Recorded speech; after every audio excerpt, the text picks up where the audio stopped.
Kalau ada orang tidak mau berdoa, berarti dia tidak sadar tentang semua kelemahan dirinya sebagai manusia. Bayangkan 40 tahun itu lama, kamu mungkin sudah lahir, sudah punya anak, baru musuhnya kalah. Jadi, dan Allah ngerti benar pola-pola pengabulannya, hanya kita yang tidak paham. Makanya tidak usah marah-marah, tidak usah putus asa. Kalau Pak saya itu sudah berdoa bertahun-tahun tidak dikabul-kabulkan, banyak contohnya. Bahkan para nabi. Allah lebih ngerti kenapa belum, kenapa nunggu waktu, kenapa tidak sekarang. Pada saatnya mungkin kalau mau segera ya bisa saja. Kan ada cerita, saya ingat hadisnya Nabi dulu zaman saya sekolah sering diceritain itu. Hadis tentang 3 orang yang terjebak dalam gua. Itu kan, ini butuh pengabulan segera, karena kalau lama-lama kacau. Jadi 3 orang laki-laki. Ini yang cerita Nabi sendiri ini. Kalau di Bukhari Muslim itu ada hadisnya panjang sekali. Nabi sekali-sekali Nabi juga mendongeng pada sahabat-sahabatnya. Jadi suatu hari ada 3 laki-laki jalan-jalan hujan. Ketika hujan mereka berteduh dalam gua. Tiba-tiba ada longsor, batu jatuh pas di depan gua. Mereka tidak bisa keluar, sudah 3-3-nya. Satu-satunya yang bisa dilakukan hanya berdoa. Akhirnya disepakati, ayo kita masing-masing berdoa giliran untuk merayu Allah biar mengabulkan doa kita. Masing-masing ceritalah kebaikan yang pernah dilakukan secara ikhlas. Kayak gini bisa, strategi bisa dipakai. Kalau bahasa lainnya ini berarti berdoa dengan wasilah amal baik. Jadi orang pertama cerita, ya Allah, mohon pintu goanya dibukakan, saya mau keluar. Masa tidak sayang saya? Saya itu dulu pernah, jadi saya itu penggembala kambing, punya anak kecil-kecil dan merawat 2 orang tua. Setiap kali pulang menggembala, saya perah susu kambing, saya kasih susu 2 orang tua saya, baru anak-anak saya. Urutannya selalu begitu. Nah, suatu ketika pulang dari gembalaan, mau ngasih minum orang tuanya sudah tidur. Anak-anaknya masih bangun. Tapi karena menghormati orang tua, dia nunggu orang tuanya sampai bangun. Anak-anaknya sudah minta susu, tidak boleh. Orang tua dulu. Ditunggu sampai subuh baru orang tuanya bangun, anak-anaknya. Setelah ngasih orang tuanya baru anak-anaknya. Ya Allah, aku melakukan ini karenamu, ikhlas, karena aku ngerti pahalanya menghargai orang tua. Kalau memang engkau berkenan, tolong bukakan pintu gua. Akhirnya pintu gua buka sedikit. Ini yang cerita Nabi. Cuma masih belum bisa untuk keluar, wong cuma sedikit. Orang kedua tampil. Doanya sama, cuma dia pamer, ya Allah, satu ketika aku jatuh cinta pada anaknya pamanku. Ini perempuan cantiknya luar biasa. Cuma waktu saya dekati, waktu mau saya ajak iya, ya bahasanya memang diajak itu, bukan nikah loh ya, diajak memang. Terus dia bilang, kamu tidak boleh menyentuhku sebelum ngasih uang 100 dinar. Aku terus nyari uang, ya Allah, sampai dapat 100. Begitu dapat, tak kasihkan ke dia, masuk kita ke kamar, tinggal eksekusi. Iya. Tiba-tiba dia bilang, loh, kamu kok nekat berani gini, apa kamu tidak takut sama Allah?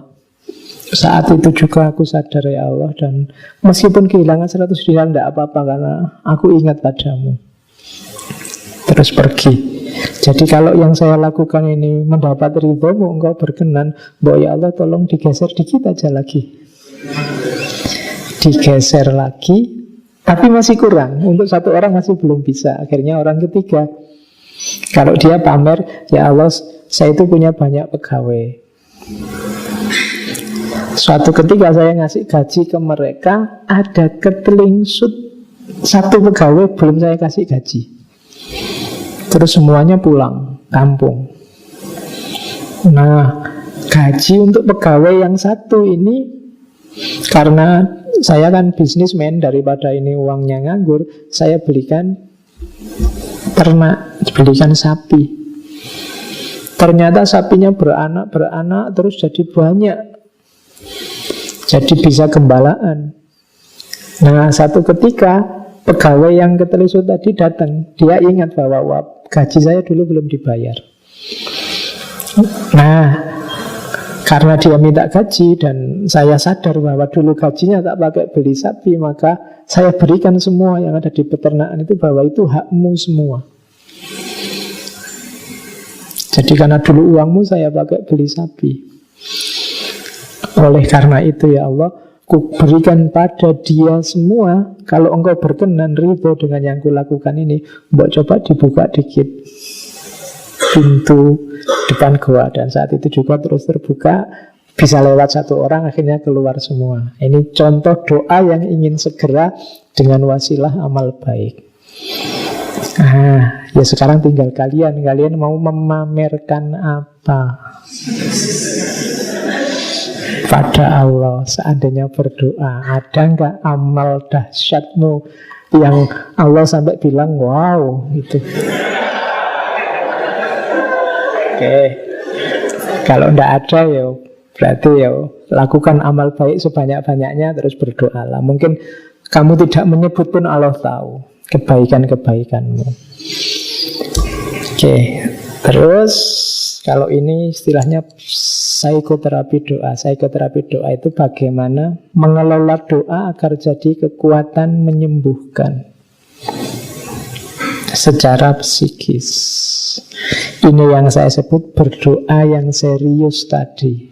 Efeknya terhadap dirimu, kalau katanya Kiki tadi, dia mengubahmu.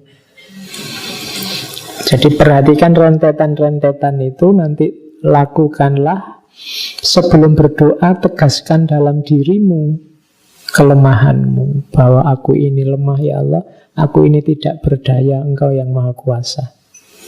Sadari kekuasaan Allah, bahwa dialah tempatmu bersandar satu-satunya. Tahap kedua, setelah itu baru tahap ngobrol, curhat sama Allah. Ungkapkan segala galumu. Mungkin diawali dari munajat tadi. Jadi pembukaannya zikir, dilanjutkan kemudian munajat, kemudian baru minta permohonan. Setelah itu tunggulah hasilnya. Cuma menunggu dalam rojak, penuh harap pada Allah. Baru yang terakhir tawakal. Jadi kalau diurut, zikir, munajat, kemudian doa, rojak, tawakal. Dan ini rentetan doa yang tidak hanya fokus pada terkabulnya yang diminta, tapi juga kesembuhan jiwa. Kalau setiap berdoa kamu begini, hidupmu lebih tentram. Karena kamu setiap berdoa menegaskan bahwa kamu ini memang lemah. Jadi kalau ada macam-macam banyak masalah, kamu tidak galau, karena ya memang kita manusia, banyak kelemahan, ketidakberdayaan, keterbatasan. Jadi itu, setelah itu baru kamu keluhkan persoalanmu lewat munajat tadi. Kayak Abu Nawas itu, ilahi lastu lil firdausi ahla wala aqwa ala naril jahimi. Ya Allah, aku ini bukan ahli surga jelas. Potonganku semacam ini wis nggak pantas belas kalau masuk surga. Cuma aku tidak kuat kalau masuk neraka. Kena angin aja saya masuk angin, apalagi masuk neraka. Misalnya wala aqwa ala naril jahimi. Ini kan namanya munajat. Jadi ada retorikanya bertemu Allah. Setelah itu baru permintaan, maka ampunilah dosaku. Fa'innaka ghafirudz dzambil azim, karena engkau adalah pemberi ampun yang maha agung. Nah ini kan dengan kalimat-kalimat ini jiwa bisa tersembuhkan, tentram, nyaman. Hidup itu kan kalau punya andalan yang luar biasa dan kita sadari bahwa yang kita andalkan yang luar biasa itu selalu dekat dengan kita dan akan selalu melindungi kita dan anytime siap membantu kita, harusnya kita tentram. Kesadaran ini yang harus kita hidupkan terus. Tidak perlu sumpek, tidak perlu galau. Ya hari ini kan banyak hal-hal yang bikin kita galau. Berdoa. Ada kesumpekan apapun berdoa. Dengan rentetan ini tadi. Untuk menyembuhkan jiwa kita. Oke. Adab. Kalau ini adabnya. Jadi kalau kita berdoa ya jangan asal. Yang pertama ikhlas, itu pasti. Memintanya hanya pada Allah. Kemudian jangan dijujuk, jangan tiba-tiba ya Allah kayak tadi ya Allah lulus ya Allah, tahun ini lulus ya Allah. Enggak, diawali dari pujian. Hamdan yuwafi ni'amahu wa yukafi'u mazidah. Atau ya alhamdulillahirabbil alamin. Engkau ya Allah yang satu-satunya layak dipuji. Kalau kita, kalau aku, apalagi tidak pantas sama sekali dipuji. Karena apa? Alhamdulillahirabbil alamin. Terus sholawat pada Rasulullah. Sebutlah kekasihnya. Sebutlah jembatan kita yang bisa mendekatkan kita sama Allah. Setelah tahmid, setelah pujian, terus sholawat. Setelah itu kalau bisa diawali dari mohon ampun, bertobat. Tapi bertobat yang serius ya, bukan tobat yang basa-basi. Saya tobat ya Allah, saya tobat. Kalau besok lagi mohon dimaklumi, itu basa-basi. Jadi tobat yang serius, janji tidak akan memaklumi. Terus menghadirkan hati, tadi sudah dijelaskan, yakin dikabulkan, pasti tidak memaksa dan terburu-buru. Awas ya Allah, kalau tidak dikabulkan hati-hati. Nah, tidak boleh. Jangan ngancam-ngancam, jangan maksa-maksa, jangan nyusu-nyusu.